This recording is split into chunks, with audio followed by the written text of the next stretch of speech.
Hey guys! Happy May the 4th! Let's talk more about Star Wars. So, I have no idea what I'm going to talk about today, but it's May the 4th, so obviously, May the 4th be with you, and obviously, we have to talk more about Star Wars, because it's Star Wars Day. And, I don't know if you noticed, but I did my hair like Princess Leia. Okay, so yeah, it looks pretty. I'm not I'm not one of those like hair and makeup girls. Like I do not have any idea what I'm doing, and I didn't have Leia's royal staff, the way she did to do her hair perfectly for her. So excuse me if it's terrible. And I grew up as a tomboy. So this is the best you're gonna get, sorry.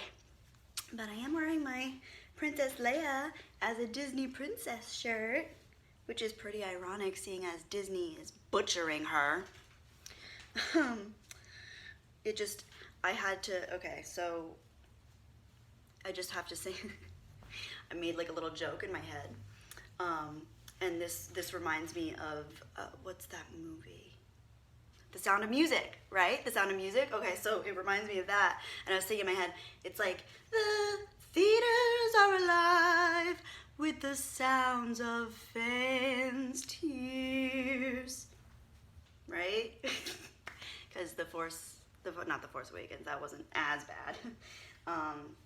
The Last Jedi. Let's have a moment of silence for The Last Jedi on May the 4th, because Star Wars is dead. Just kidding. Star Wars will never be dead, because there will always be the original trilogy and the beautiful, beautiful magic and integrity that George Lucas gave us before he went batshit insane.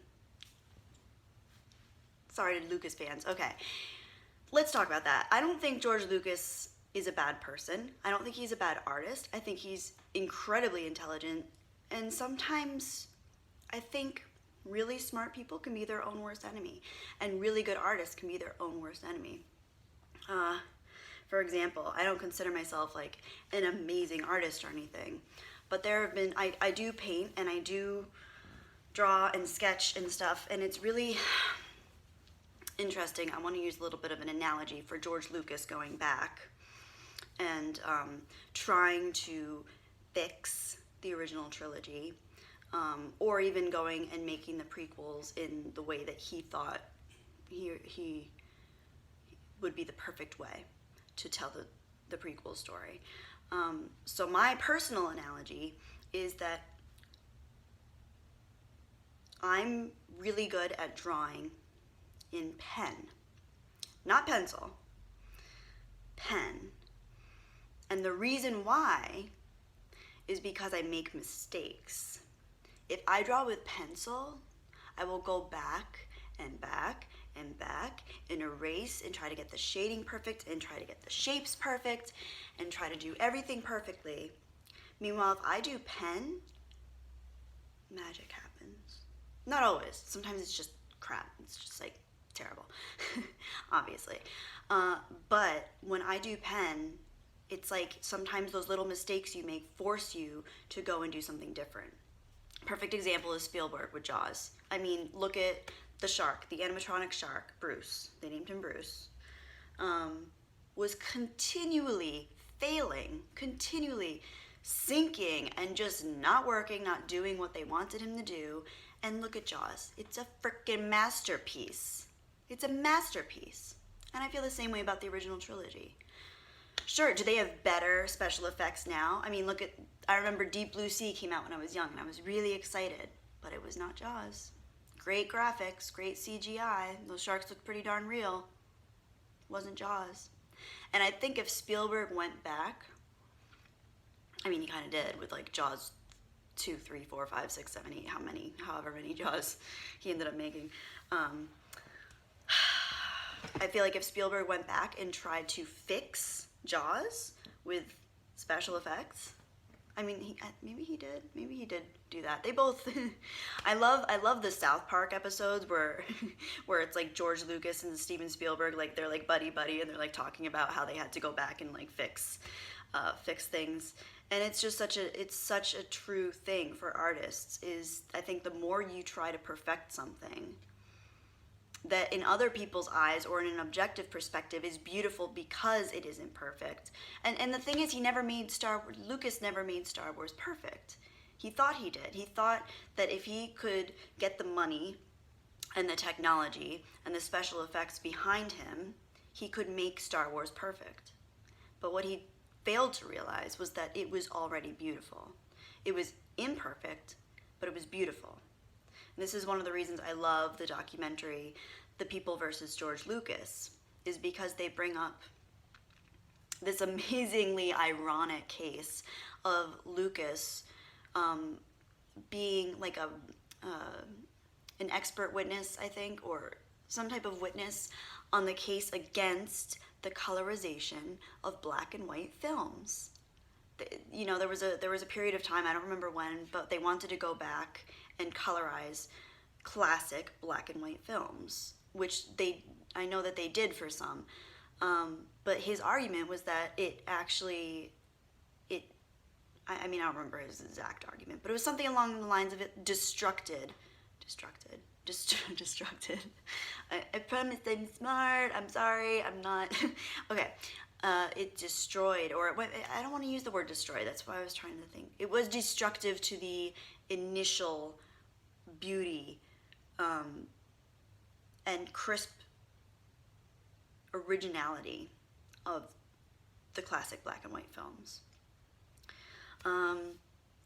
And I just find that there was more to it than that. I'm probably like really skipping over a lot of really important things, but that's the dramatic and sad irony to me, is that this man does have integrity. He does have extraordinary talent and an extraordinary imagination. But I honestly, I don't want to equate it with it's hard to find something to equate it with in the spectrum of like psychology, which is interesting. I'd love to hear, okay, so let's talk about what you guys think on like a psychological or emotional level might have affected Lucas in the way that he felt this, like, obviously there's perfectionism. There's a level of, I think, obsessive compulsive tendencies. There's like narcissism for sure, because and that's so funny. That's a really interesting parallel between Lucas and Ryan Johnson. I still don't know how to pronounce his name, and I don't give a crap how to pronounce your name, Ryan. You rained on our parade.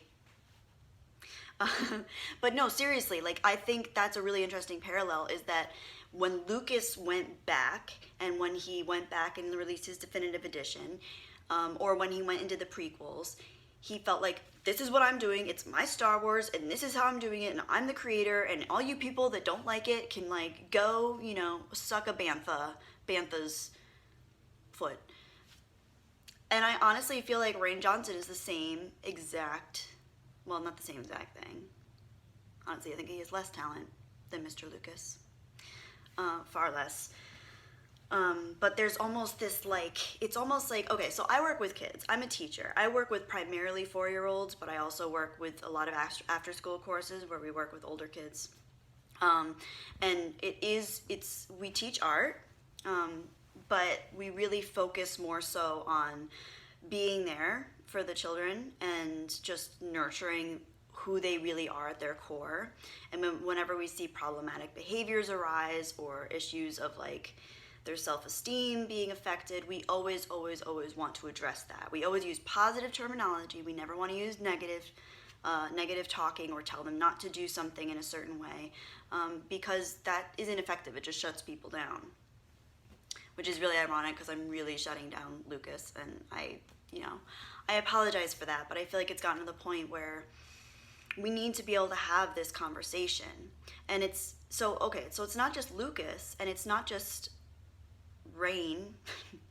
It's these fans that are defending the prequels and these movies, the new one especially, the Last Jedi, Um, and there's a really, really interesting, like, feeling that I have where I understand that there's a whole extended universe out there. And when I was younger, I think in like middle school, I read a bunch of the extended universe books, and I really enjoyed them because they kept with the characters, they kept the characters' personalities, they moved through. I didn't really like the whole edition of like Mara Jade and stuff. I didn't like them like changing the canon of the story, first of all, because I wanted to marry Luke Skywalker. So Mara Jade, get out of my way, girl. He's mine. I'm just kidding. But I'm not. But I am. Extended universe, like, cool, whatever. And I have so many books on like encyclopedias of Star Wars and stuff. And I have a lot of Star Wars books that I love, but I love canon stuff because there's a certain level of like trust behind that you put in as a fan. Obviously, like Wikipedia and stuff, I have a trust for it because it's like, oh, if Wikipedia says it, then it's probably true. What was I getting at? Oh yeah, so there's also the animated series, which I've tried watching. I haven't been able to watch all of them. I've only watched the ones that I think were on Netflix, which maybe was only one, and I don't even remember which one that was. But it took place before. It took place after the first. It took place after the Phantom Menace, but maybe before Revenge of the Sith. Revenge of the Sith. Yeah. It was, regardless of where it took place, I was kind of like, this is obviously for kids. Like, I'm not getting anything from this. There's no magic. There's no depth. I mean, there's like a little bit. There's like the surface level of depth where it's like the light side and the dark side and meaning and friendship and all that kind of stuff. But like, that's not deep enough for me as a Star Wars fan. I'm sorry, but it's not. But it's for children. It's clearly marketed towards and meant for children, which is cool, because anything to get kids engaged with Star Wars, I'm fine with. And honestly, if The Last Jedi had been marketed as a film for children, the blow might have been a little bit softer. But dude, that's marketed as a canon Star Wars film, and that is a problem for me. And one of the people commenting on, I think it was Dwayne, I want to say. I think Dwayne, you commented on a previous video about, no, it wasn't Dwayne. It was someone else. It was someone else. Oh, I forget. But you said you went back and you watched the prequels, and they actually had like a good story. Which I agree with. Honestly, I think the prequels have a good story. I think it's all about the execution. And I kind of feel a similar way about The Last Jedi. I don't think it has a great story, but I think if it was executed differently, if it was edited differently, I feel like editing is the single biggest thing in all Star Wars films. Well, not the original trilogy, because it wasn't a problem then. Lucas started having the diverging paths in Star Wars, which I think he kept a really close, tight, he followed it really closely and tightly with each character and built so that they intertwined beautifully together. But when he came back and he did the prequels and had all these diverging storylines, they weren't even diverging, they were just disjointed, in my opinion, with Anakin and Padme and Obi-Wan and Qui-Gon Jinn and the frickin', oh my god, Jar Jar Binks.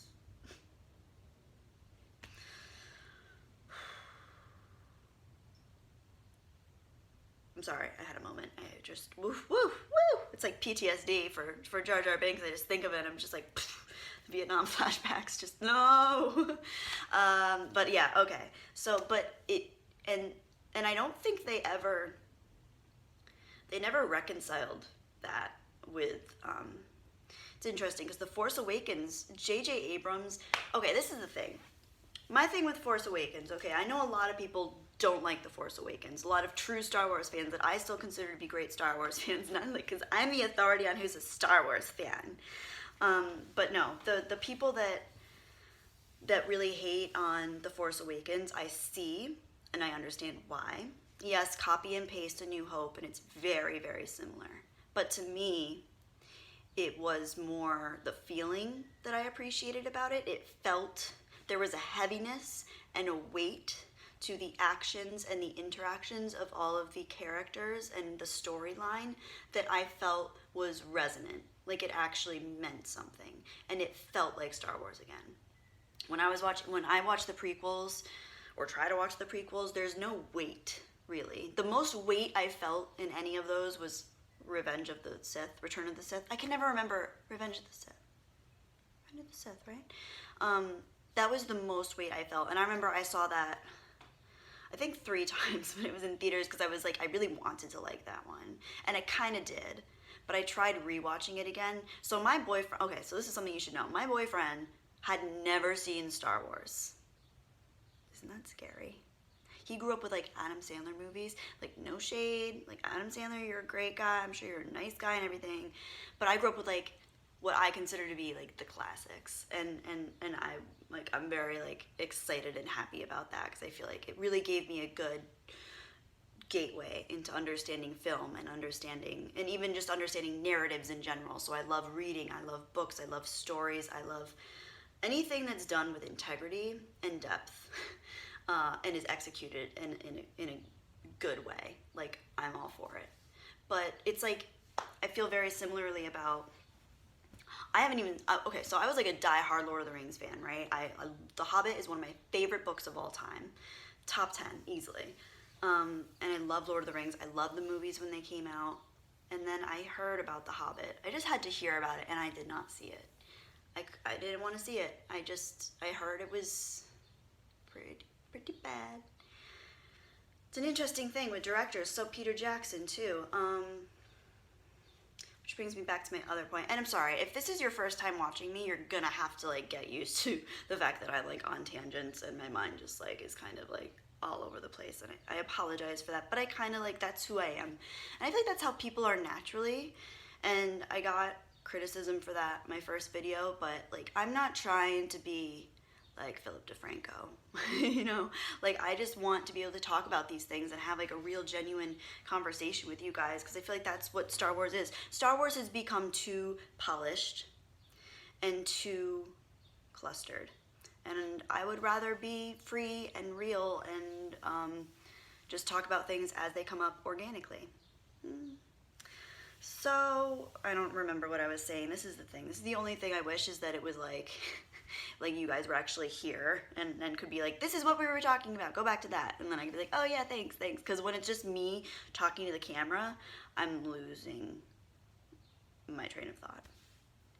But anyway, that's what I think I was talking about that a few minutes ago, was asking you guys to say in the comments what you think the psychological or emotional element is with someone like George Lucas. Who finds this need to go back, and obviously it's coming from a place of his ego,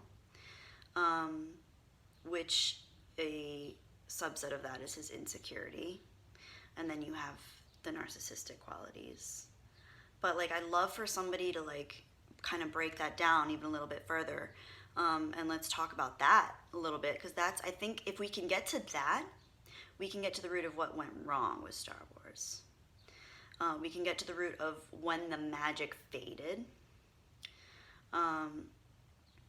Because, and this is something another person in the comments said, was that there were a lot of fundamental issues with the original trilogy, which I understand and I hear you, but I personally disagree. I understand that there were issues with a lot of I mean, I don't know. I think people get a little nitpicky. They're like, well, this could have been better. This could have had a better special effect. This looked really fake. Or the Ewok song at the end of Return of the Jedi was really cheesy. And I'm just kind of like, okay, I see that, but they were made in the 70s and the early 80s. Like, and I don't know. I just... I'm at a loss. I'm really at a loss because I don't know what to say. But anyway, yeah, so let's talk about that, about with like what Lucas's driving factor was, because I don't think it was just money. This man's freaking rich. And obviously he wanted, this is the really interesting thing, is like, I think he wanted meaning and depth out of Star Wars, and he had it. And I forget the director's name. I think Lawrence Kasdan wrote most of The Empire Strikes Back, which was far and away like the darkest film. And on that note, I'm gonna go on another tangent. One of you guys have asked me what I think personally would be a method towards fixing The Last Jedi, and I honestly feel like one of the first steps is it tried to be dark, but you can't try to be dark. You have to actually have weight and heaviness to it. And like, I think it could have been darker, similarly to Empire Strikes Back, because in my opinion, that's the best film.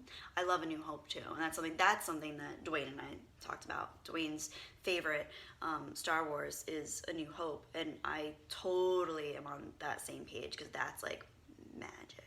And then you have Empire Strikes Back, and that's like magic plus dark themes of existentialism and our path in life and our realizing we're our own worst enemies. But it's also the execution of that, because they talk about deep things. I don't know if that makes sense. Deep things in the prequels and The Last Jedi. And this is the thing. I hold the prequels and The Last Jedi in the same category. They felt very similar to me in terms of the disjointed plot lines and the really way too heavy usage of special effects. Like, I get that the special effects were great, but special effects aren't special anymore. So, like give us story, give us characters. There was no character development, 0, 0, 0. And even in the prequels, I felt like we had all of those characters for 3 films and 9+ hours, and I did not feel at all connected to them. Ewan McGregor, I love Ewan McGregor. Oh my gosh, I love him. But I felt more connected to Obi-Wan Kenobi in A New Hope when he died than I did to Obi-Wan Kenobi as Ewan McGregor. I think he's a great actor, but there was not enough time or weight given to any of these characters. And that's what I feel like is a fundamental flaw in The Last Jedi too, is there was 0 time and 0 weight given to any of the characters. Maybe Luke, a little bit, but not enough. Even Leia, 0 weight, literally, because she was weightless in space. So funny. But yeah, it's just, so anyway, I guess this became more of another rant on on The Last Jedi, but these are things we need to discuss, we need to talk about, and get to the core of, where it went wrong and where the parallels lie in like the execution of things, and where the parallels lie in like someone like Lucas and someone like Rian Johnson and even someone like Peter Jackson, who went back and tried to do The Hobbit with, and just like you have a great story to tell. You have pre-written, pre-loved characters that are amazing, and you just flatten everything out. And obviously, like, the porgs, whatever they were called, were just such an obvious sign of, like, this is for kids. And I know that that's one of people's biggest gripes. And it used to be one of my gripes, honestly, with Return of the Jedi. But now I've learned to really love and embrace the Ewoks. Not, like, I mean, they're not my favorite. But, I understand. But they also played an integral, like, role in the story. Like, they were, like, the little seemingly innocent and helpless native creatures that were fighting for their lives and for their tribe, and also for like these new friends from another part of the galaxy that they realized were important and had weight. So let's make that a theme in the comments section. Let's talk about weight. And that sounds really weird, but you know what I mean. Like weight of characters, weight of story, weight of plot. And then the subsequent weight of the story that comes from a powerful execution. Because there was no power. It was a weak execution, in my opinion, in The Last Jedi. So, and then let's also talk about, I mean, you already know. You already know what to talk about. So just, like, Let's talk about it, guys. Oh my gosh, I love this. I love talking about Star Wars. It's so much fun. This is what I needed in my life. Oh my gosh. Because honestly, it's like, I don't know how you guys are even finding my video, because I'm obviously not a YouTuber. Like, I have been around for a week maybe now. But I'm just so like blown away that we're actually having these conversations, because I went my whole life trying to have these conversations with people, and the only time I ever felt like anyone actually understood what I was talking about was when I watched The People versus George Lucas. Because all the people I met a lot of people throughout middle school, high school, college that love Star Wars, but they're not very discriminating. They don't have like that discriminating palate. It's like someone that like that's just like, oh, all coffee is good coffee. And if you know good coffee, you're like, that's not true. Like, there's really, really bad coffee out there. But if they're like, just, I just need my cup of coffee and then I'm good to go. But you don't want to sacrifice that integrity. You would rather go without caffeine and get a headache for the entire day than have bad coffee. Think about that, guys. Star Wars with coffee. No, but insert like any metaphor there, and it really is. It's the integrity of it. It's the integrity. It's the weight. It's the magic. So anyway, happy May the 4th. May the 4th be with you. It's also my cat Nova's birthday, who I'm sure walked around at one point or another during the video. It's not technically her birthday. Like, technically, the Humane Society said it was like late April. But I was just like, you know what? She's a Star Wars cat. Her birthday's May the 4th. So, happy birthday, Nova. And there's a video of her playing fetch on my channel too, if you feel like watching a boring video of a kitten play fetch. I'm just kidding. No, please. It's okay. I'm leaving it up because I honestly put that up there so I could like show people that and delete it from my phone from taking space. So don't feel obligated to watch any of my other videos. But if you're interested in talking about Star Wars and talking about The Last Jedi and talking with me about Star Wars, like, oh my gosh, like, I have so many things to talk about. Girl, guy, whatever you are, let's talk about Star Wars. So again, I apologize for this terrible hair. Oh my god, it's so bad. But I tried. This is good. Like I said, I grew up like a tomboy, or as a tomboy, and I never learned how to do hair or makeup for that matter. So give me credit where credit's due. Okay. All right, guys, may the 4th be with you, and I can't wait to talk some more about Star Wars next time. Bye. Oh, yeah, by the way, before I say bye, sorry, that was really unprofessional of me. We don't only have to talk about Star Wars. Let's talk about other nerd things. I love all, like, nerdy pop culture things. The only thing that I really am not into, that I used to really be into, or, like, is, like, the Marvel universe. Sorry if any of you guys love that. I still think they're great. Like, I still think they come out, I don't know how they do it, but they come out with great, entertaining movies. I haven't seen the last, like, 6. I think the last one I saw was, like, the first Captain America one, which was really fun. But yeah, that's the only thing that I'm really not that big into. I prefer comic books and graphic novels, but I'm not really even big into that. I'm not really big into that scene. So, but if you want to talk about anything, like any of Spielberg's movies, any other classics, like, leave me a comment and, like, let's talk about that too. But, like, I've said in previous videos, like, I really am on this, like, Star Wars kick right now, because I was so upset by The Last Jedi that it literally sent me into an emotional tailspin where I was like, I need to process this, and this is not something you call a therapist for. Like, doctor, I did not like The Last Star Wars, and I'm spiraling out of control. Like, this is something that you have to, like, talk about on forums or YouTube comments, which is exactly what I was doing, but I wasn't getting anywhere because people were just like, yo, you think you're edgy because you don't like the new Star Wars movie? I literally got that comment. I got someone saying, you think you're edgy because you don't like the new Star Wars movie. It's like, no, not really. And that was kind of like the last straw. So I was like, you know what? I'm going to make a YouTube video and hopefully people will see it and see that I'm coming from a good, positive place where I actually want to like find meaning in Star Wars and it's that important to me. And yeah, so anyway, hopefully you guys love this video. If you have any constructive criticism, please feel free to leave it in a comment. But just letting you guys know, I'm not a professional YouTuber by any stretch. I do not know how to edit videos and I barely know how to do my own hair. How am I gonna edit a video? Come on. Like, this is just me rambling for half an hour. Oh my god, this is my longest video. I was like, I'm gonna make a short video today.